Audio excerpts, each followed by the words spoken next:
Sheinbaum estalla por caso Karime. El asilo que Reino Unido le concedió a Karime Macías vuelve a mover una herida que en Veracruz nunca terminó de cerrar. No nos han notificado, pero no estamos a favor, evidentemente, y vamos a reaccionar frente a ello. En este caso, ¿quién tendría que notificarle primero, el gobierno o la embajada? El gobierno a través de la embajada de Reino Unido en México. No es un tema viejo, es un expediente que sigue respirando. Y ahora, desde Palacio Nacional, ya hubo reacción. La presidenta fue muy clara. No están a favor y van a reaccionar. Pero aquí la pregunta no es solo diplomática, es política, porque ¿qué significa para el país que un caso emblema del presunto desvío termine protegido fuera de México? Porque más allá del discurso, el mensaje que se manda es delicado. Y eso, en un estado con memoria larga, pesa. Karime Macías no es un personaje menor en la historia reciente de Veracruz. Fue presidenta del DIF estatal en el sexenio de Javier Duarte y sobre ella pesa una orden de aprehensión por un presunto fraude millonario. La justicia mexicana llevaba años litigando su extradición, incluso hubo momentos en que parecía inminente, pero el proceso se enredó, recursos legales de por medio y ahora el Reino Unido decidió otorgarle asilo. Ahí es donde el tablero cambia, porque ya no es solo un juicio pendiente, es un asunto entre estados. Desde el gobierno federal dicen que todavía no hay notificación oficial, pero la postura ya está adelantada.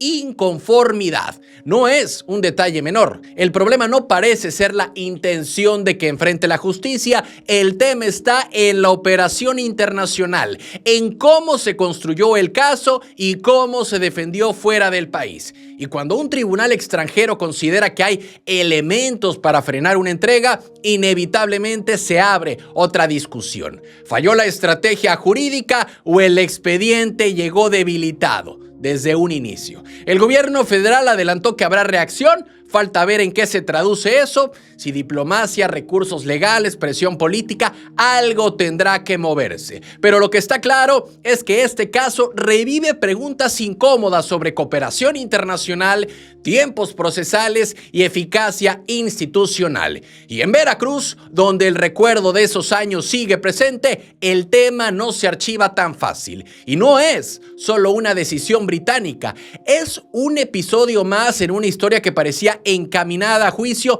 y hoy vuelve a la incertidumbre. La reacción ya se anunció, ahora falta ver si logra cambiar el rumbo o si este capítulo termina escribiéndose desde fuera. ¿Cansados de las mismas noticias de siempre? ¿Con los mismos de siempre?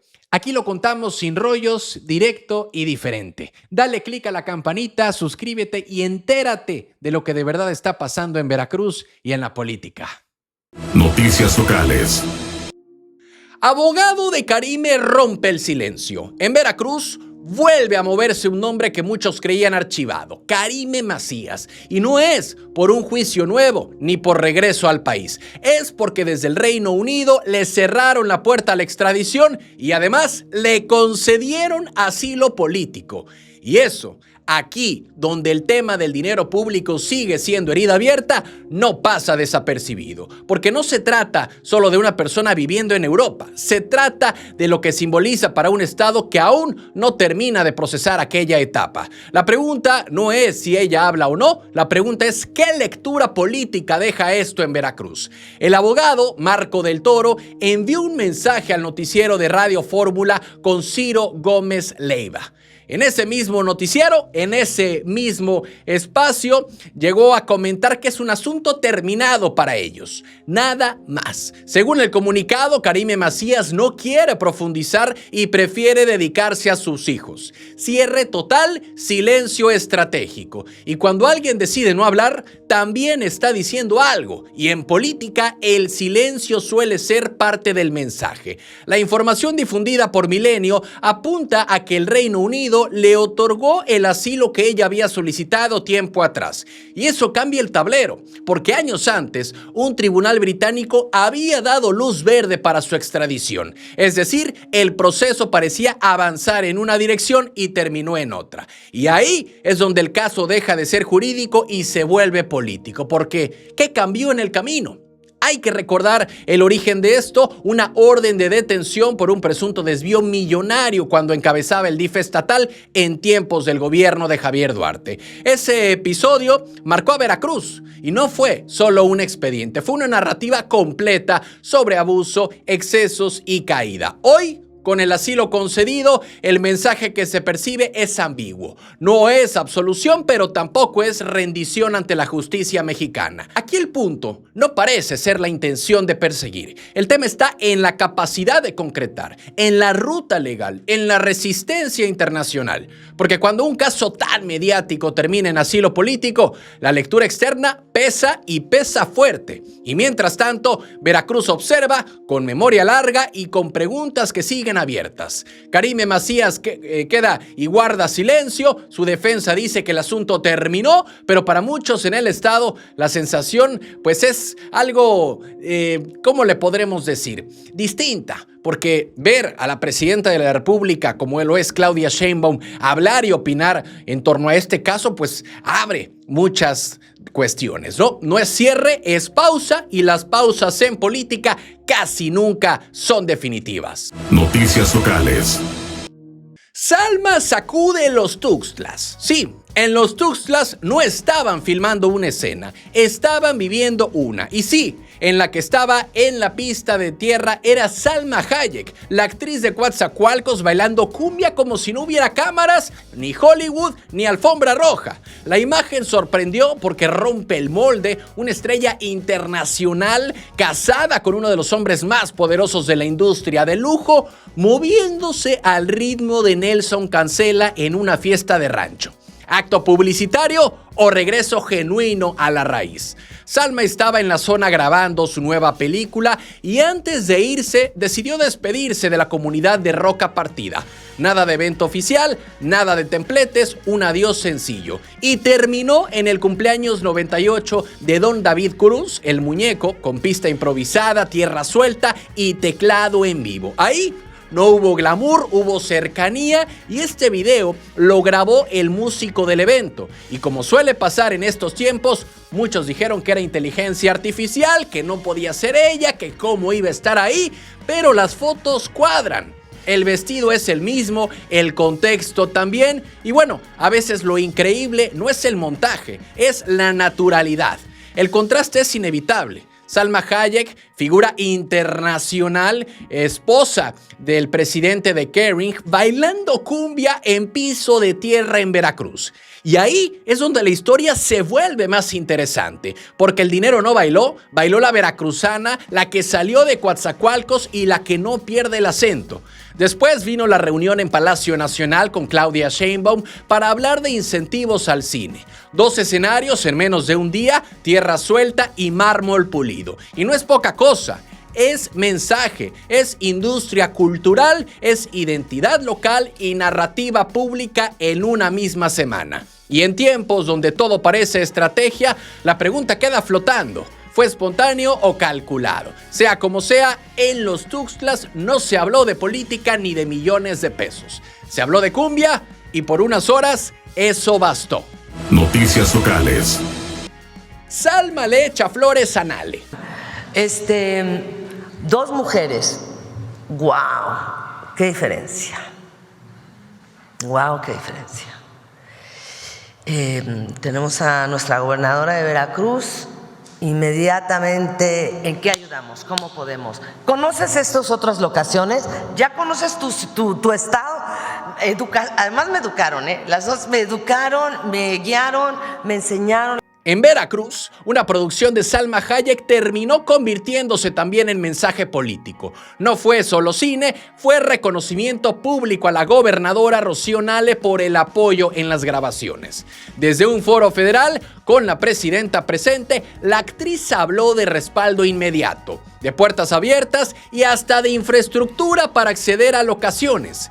Y eso, en tiempos donde la relación entre cultura y gobierno suele ser tensa, no es menor. La pregunta es, ¿qué significa este espaldarazo en un estado que quiere proyectar otra narrativa? Salma Hayek, veracruzana de origen y figura global, está filmando una historia ambientada entre Veracruz y Quintana Roo. La definió como una carta de amor a México, pero más allá de lo artístico, lo que llamó la atención fue el tono. Habló de acompañamiento directo, de interés por mostrar el estado, de apoyo operativo, y el mensaje no fue técnico, fue emocional. Y eso en política pesa más que un boletín. Y aquí el punto no parece ser la intención. Las ganas de impulsar el cine están. El tema está en cómo se traduce eso en desarrollo real y sostenible. Porque si para acceder a ciertas locaciones hubo que mejorar caminos, entonces hablamos de inversión que rebasa la película. Hablamos de infraestructura que puede quedarse, pero la incógnita es si esto será caso aislado o estrategia permanente para atraer industria audiovisual. También hay un detalle interesante. Salma Hayek habló de un grupo de mujeres en el poder preguntándose qué hay para México. Ese encuadre no es casual. En un momento donde la industria cultural ha reclamado abandono histórico, escuchar anuncios de incentivos federales y aumentos presupuestales, pues cambia el tono. Pero la crítica no viene de afuera, desde el propio sector se reconoce que el cine ha sobrevivido más por talento que por estructura. Y Veracruz tiene paisajes que pocas veces han sido explotados en pantalla grande. Si esta producción logra mostrar esas joyas, como dijo la actriz, el impacto turístico puede ser inmediato. Ya hay comunidades que agradecen la exposición, aunque también aparece el otro riesgo, la sobreexplotación acelerada. El reto no es solo filmar bonito, es ordenar lo que venga después, porque el cine puede ser cultura, pero también es economía y narrativa pública. Y si este proyecto consolida una ruta para atraer producciones y deja beneficios reales en territorio, entonces no será solo una película, será un movimiento político-cultural que podría cambiar la forma en que Veracruz se cuenta a sí mismo. Noticias locales. Bomba en Lomas 4. En la zona conurbada Veracruz-Boca del Río, la ruta norte-sur Lomas 4 es la que más gente mueve todos los días. Y no es percepción, es un estudio universitario que la coloca arriba con alrededor de 800 pasajeros diarios. Y aquí no estamos hablando de una sola colonia, estamos hablando de cómo se mueve la ciudad, de quién llega a trabajar, quién va a la escuela y quién depende del camión porque no tiene otra opción. El dato suena técnico, pero en realidad es político, porque donde se mueve más gente, también se acumulan más carencias. La investigación fue elaborada por la Universidad Veracruzana, por Fernanda Lagunes Hernández, desde la Facultad de Ingeniería de la Construcción y el Hábitat. Se analizaron 16 rutas de las 64 que operan en la zona metropolitana, que incluye Veracruz, Boca del Río y municipios vecinos. En total, esas 16 rutas se estiman más de 7,000 pasajeros diarios. Es decir, estamos viendo solo una parte del sistema. Y aún así, el volumen ya es alto. La Norte-Sur Lomas 4 opera con 49 unidades. Aún así, concentra el mayor flujo. Le siguen Saeta Verde, Santa Fe y Norte-Sur Omex. Después vienen rutas como Costera Lomas 4, Infonavit Buenavista y Quinta Etapa Lomas 4, todas con cientos de pasajeros cada día. Y esto revela algo claro: el crecimiento urbano va más rápido que la planeación del transporte. El propio estudio reconoce que en la zona no existe un sistema formal de conteo de pasajeros. La información real se maneja con discreción por razones económicas, así que lo que tenemos es una aproximación basada en monitoreo y en la app Rutas Veracruz, desarrollada por estudiantes. Y eso abre otra conversación: ¿cómo se toman decisiones públicas sin datos abiertos y actualizados? El problema no parece ser la falta de rutas, son 64 circulando. El tema está en cómo se distribuyen, cómo se miden y cómo se planean. Porque si 800 personas dependen a diario de una sola ruta, cualquier falta se vuelve caos. Retrasos, saturación, molestia, y la movilidad no es menor. Es calidad de vida, es productividad, es seguridad. Así que este estudio no es escándalo, es espejo de cómo estamos en el puerto de Veracruz, en la zona conurbada, y lo que refleja es una ciudad que se mueve mucho, pero que todavía no sabe exactamente cómo se mueve. Y ahí está el pendiente, no es menor.